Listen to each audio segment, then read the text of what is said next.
Hey everybody, it's your boy. What's up? So I said last week that that was the season finale, and I was gonna stop, but the show must go on, as they say, or as Guido actually said over the phone, rather forcefully. And I kind of said, well, what are you gonna do? You already took my parents and my bed and my place at the table. Basically my life. What more can you take? And then he said, well, you know, he's got my dog. I was like, really, man? And he said, you're delinquent and you made a promise and I could just come over there and, take care of it personally, or you can keep going. So here I am, episode 9.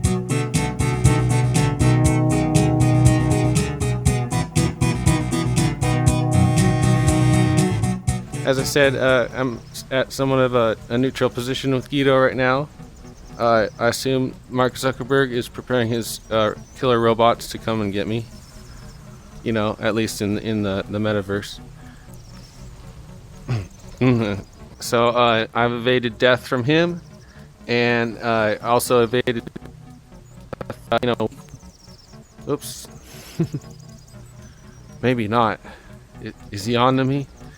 A death from Mark Zuckerberg and his allies and investor bros and people who want to blur the line between reality and fantasy. So yeah, now I'm being pursued by, I'm sure, 2 forces, and happy to add more, because that's how I roll, as long as I can just keep on moving.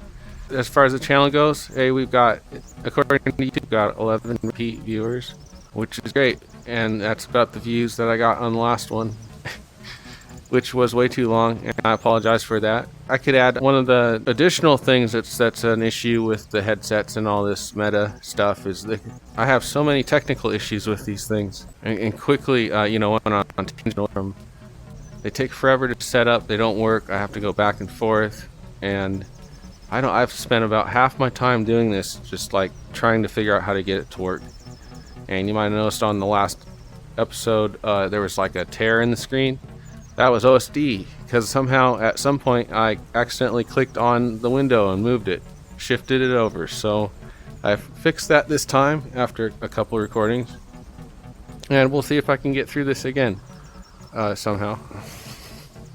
So anyhow, as I was saying, the show must go on, and I did notice that my Batman review has gotten a little bit more reviews than the others, and as I said, it's just the way it goes. We got to do our movie reviews and respond to pop culture. So I've been, kind of on the lookout for various movies that kind of fit the theme. And I found this one, and I have to watch it. And so I'm going to do a review on it. And so everyone get ready. It's the second movie review.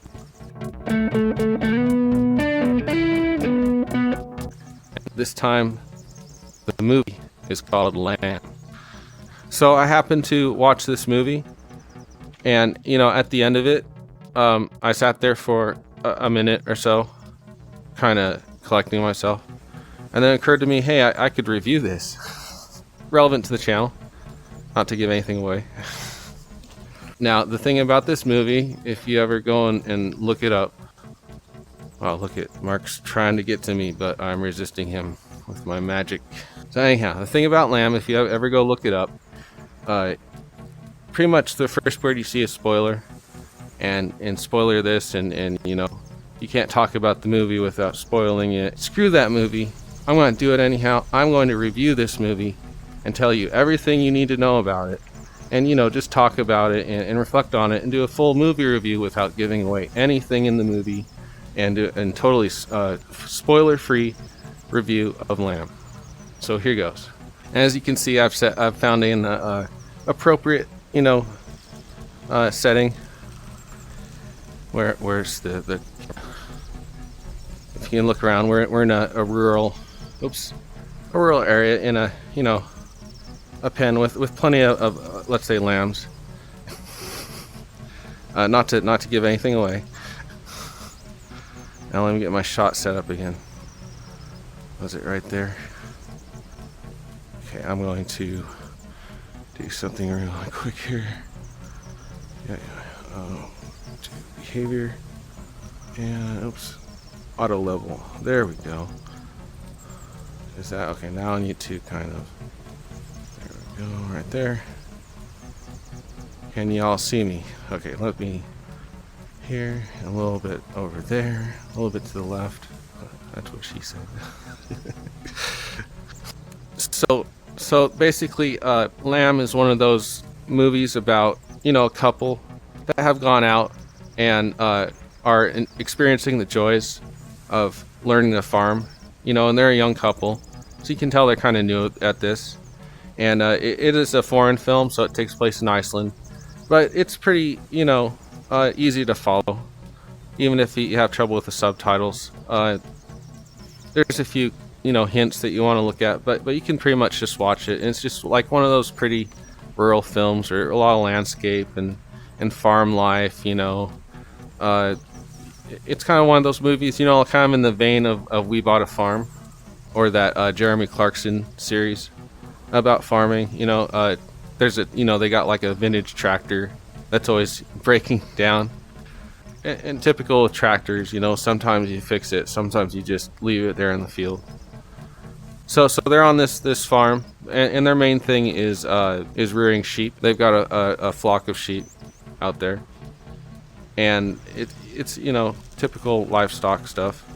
And of course, like any farm movie, there's life and death going on. The movie starts, it won't spoil it. The movie starts basically with they're taking care of a lamb, which is something you have to do once in a while. Have to take it in and keep it warm and bottle feed it. If there's something just a little bit wrong with the lamb, until it gets better. And there there's the issues of inter-herd social behavior, and then there's the issue as well of when to cull, let's say, and when not to cull. Sometimes it's better, not to kill the sheep, because you can, let's say, disrupt the social behavior of the herd, or the herd at large, let's say. And at other times, to quote another movie about funny animals, sometimes dead is better. Life on the farm is hard. And like most of these movies with a couple, there's a love triangle going on, and some complications, and of course the way that when people bond with their animals, and especially if there's a couple, and they're having trouble conceiving, or having kids, and the livestock sort of become their kids, and especially if they've got like a baby that they're taking care of. Now you might be asking, what does that have to do with the channel, or the theme in general here? Let's see. As I said, this is a spoiler-free review. So let's just say, funny animals have a long history of appearing in a rural setting, like the one around me. We've always, had plenty of cartoons where we're out on the farm, because of course that's where you find animals. Farms, more than anything else, kind of have that interface between people and animals that lends itself to animal people. Not to give anything away. And it's always like a good kind of place to explore that edge of where do you draw the line between what, is it a pet or is it a person? Is it livestock, or does it have rights? What, at what point does the livestock become a person, and how did that happen? And not to give anything away. And the other thing about rural areas is that it's a place where people and animals sort of intersect. It's also a place where people and the supernatural kind of intersect. As animals in general are sort of tuned to that, especially cats towards the darker side, and goats too. As I've explained, the funny animal spirits of the land, the dark, deep ones that dwell beneath. They have the easiest time going out to the rural countryside and finding farmers, to make deals with, because farmers, they're always complaining about water this and crops that and the price of corn here and there, and the animals, dying, and pests, and just a million things. It just goes on, and the paperwork really gets out of control sometimes. But they're so easy to possess. Like my host body, he's a farmer. He was easy. He saw the lizard, and and that was that, man. And speaking of lizards, lots of fences out here for us, so it's one of my favorite places to hang out at. As long as the roadrunners don't show up, then it's time to go. Let's just say. So as I said, this movie kind of explores that line between human and animal, and whether it's really a good idea to encourage that or not, and the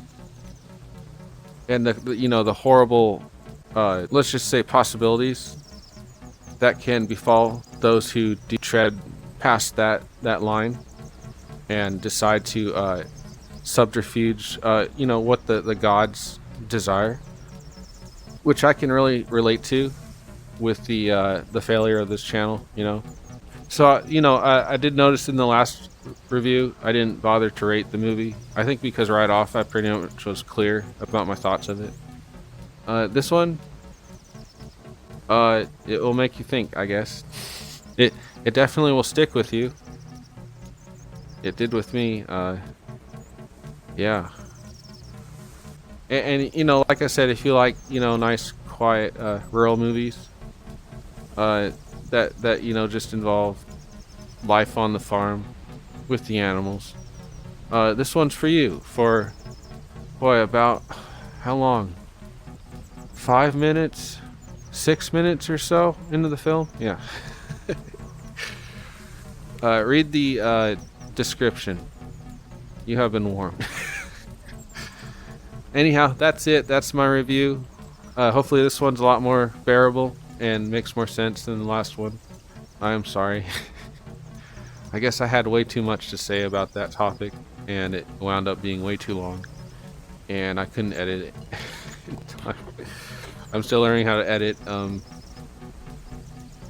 I do this at night. I think, and the issue is, as I explained in the last one, I'm not enjoying this at all. I don't like this technology, but I love doing these shows like this, so love-hate relationship, constant theme on this show.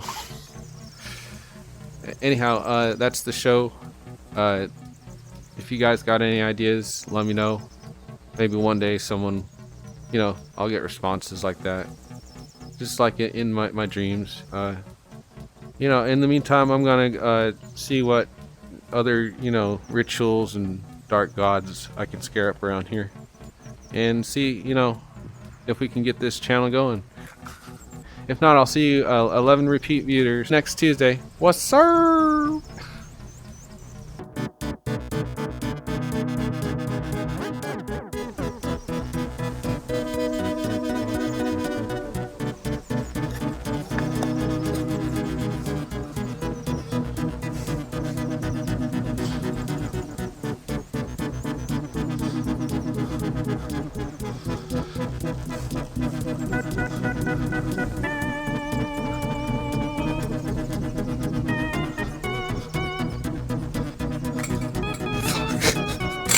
Shit. Okay.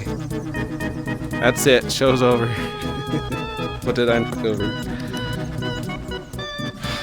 Yeah, it's the large diaphragm. Ah, okay. Built like a tank.